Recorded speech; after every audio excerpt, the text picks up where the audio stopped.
All right. It is actually a beautiful day today, and I have a lot of things to do. But the main thing on my list, look at these. Hey. Hey. What are you doing? Huh? What are you doing?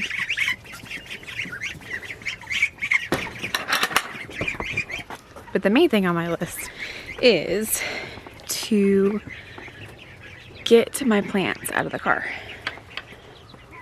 Hey, you having fun in here?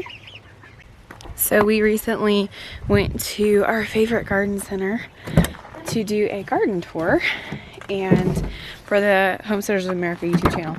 And I came home with way more plants than my husband probably thought I was going to. But, you know, go big or go home, right? So I'm going to pull these plants out and I'm going to actually show you what I got because I don't actually know what I got. I don't. I just started grabbing stuff and I was like, I know I need tomatoes, so I'm going to just grab it to fill a pallet because you get a discount if you fill a pallet. And so the weather is warmed up. These were in a greenhouse, so I decided to leave them in the car until it warmed up outside. And then now I'm going to pull them out and separate them up and see what we have.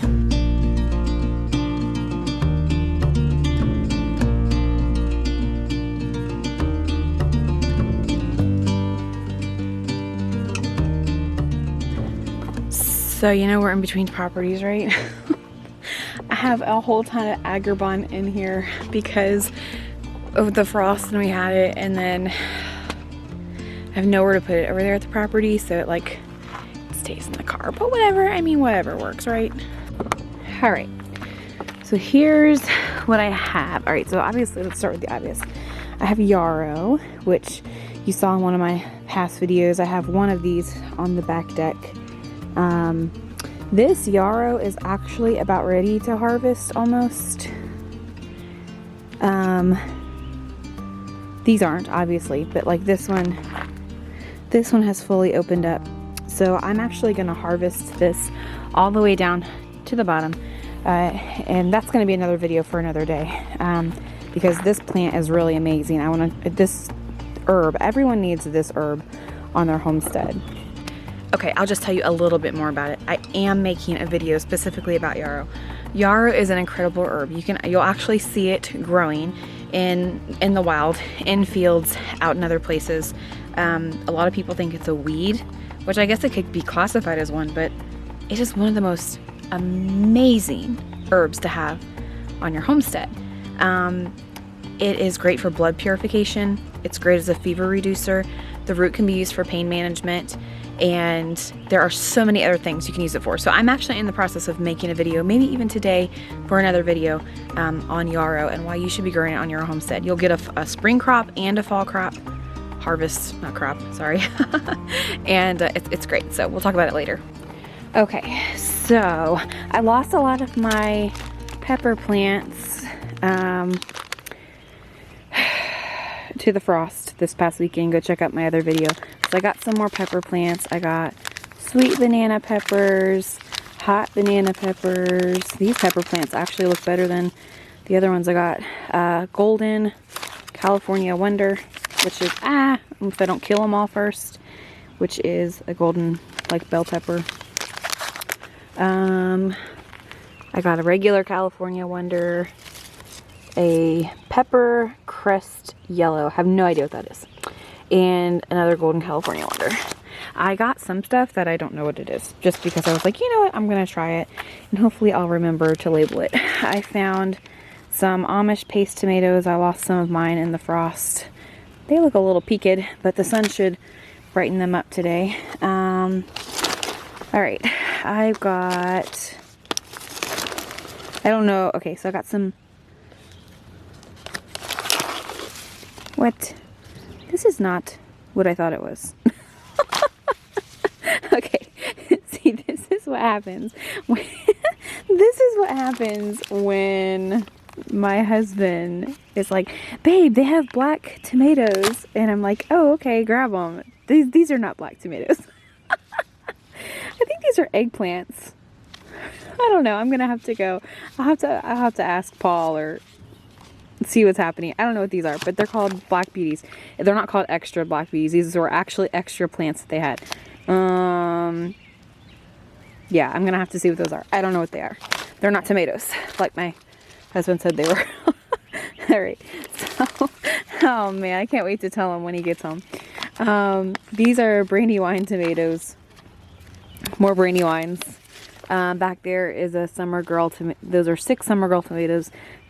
6 Brandy Boy tomatoes. So these are all packages of 6 that we have here.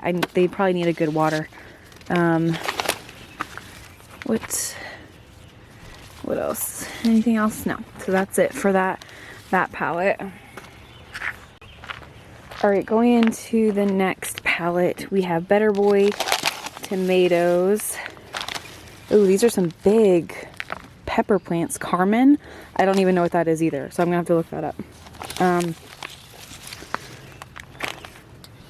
Hello, little bug. These are Intruder pepper plants. Again, I have no idea what they are. I like saying this name, Escamillo. I don't even know how to say it, but there's pepper plants. Garden peach tomatoes, which I've never grown. Thought I would try those. And green zebra tomatoes. And you might be saying, Amy, hey Amy, I saw your last garden video and like you have this super small garden, and you would be correct. But my husband assures me that we're going to remedy that. Okay, going into this one, I think these are the San Marzano. What are they? What are they? Yeah, San Marzano tomato plants. I've got, oh my gosh. I've got 12 of those. Oh my goodness.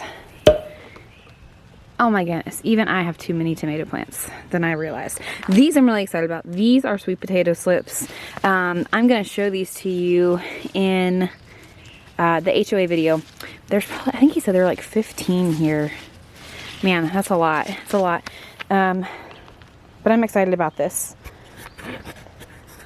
So when I say he, I mean Paul over at the Windmill Heights Garden Center. He showed me a really cool way to get sweet potato slip starts. And we're going to show you that in the Homesteaders of America video. But look at these. These are amazing. And I asked him, I was like, isn't it too late to plant sweet potatoes? He goes, no. He's like, here in Virginia, most people don't plant them until June anyhow. So I'm actually not behind the ball on that one. So apparently I was trying to record that whole time and it wasn't recording. All right, so in this box, this is Paul's little project box that he gave me. This is a tomato Carmelo. It's a large red slicing tomato. I think this is the one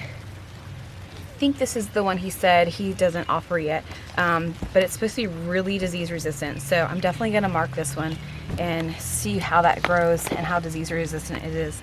Then he gave me all of these gingers. 1, 2, 3, 4, 5. 5 ginger plants. That's, Paul, you didn't have to give me 5 of them. That's awesome. These are, hold on, there's a 4-wheeler coming. All right, these plants are ginger plants. Paul referred to them as baby ginger, and of course it's gonna start raining while I'm doing this video. Because in Virginia it doesn't get hot enough or tropical enough for ginger to harden on the outside, get that rough skin.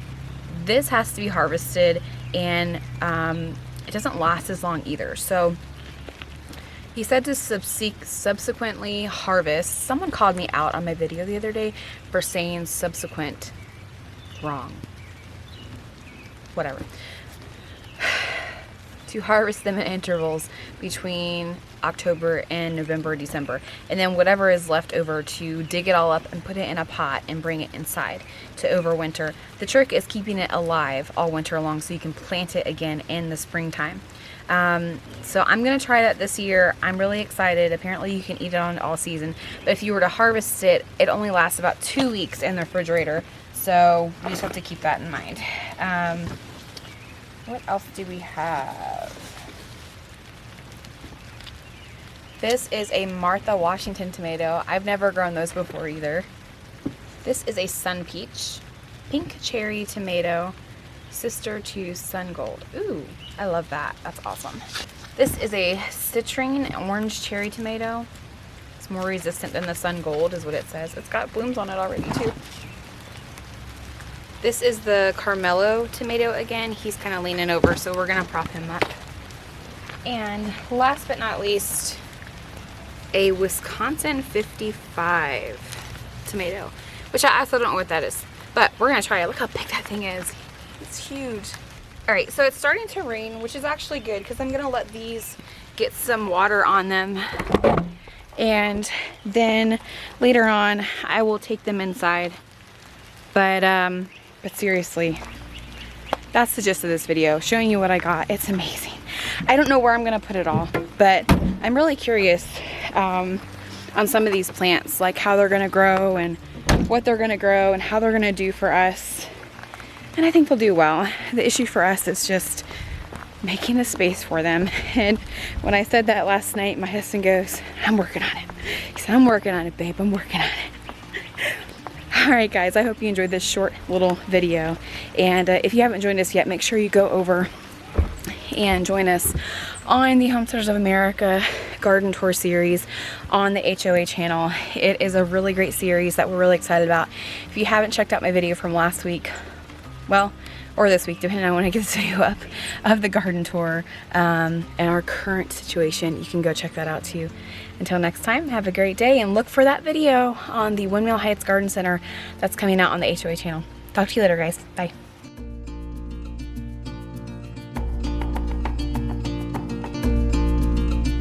Before I sleep, hear the crickets, see the moon, side by side and through. No limit to what we can do. Oh, we know what we have, let's hold on tight. Found what we're looking for in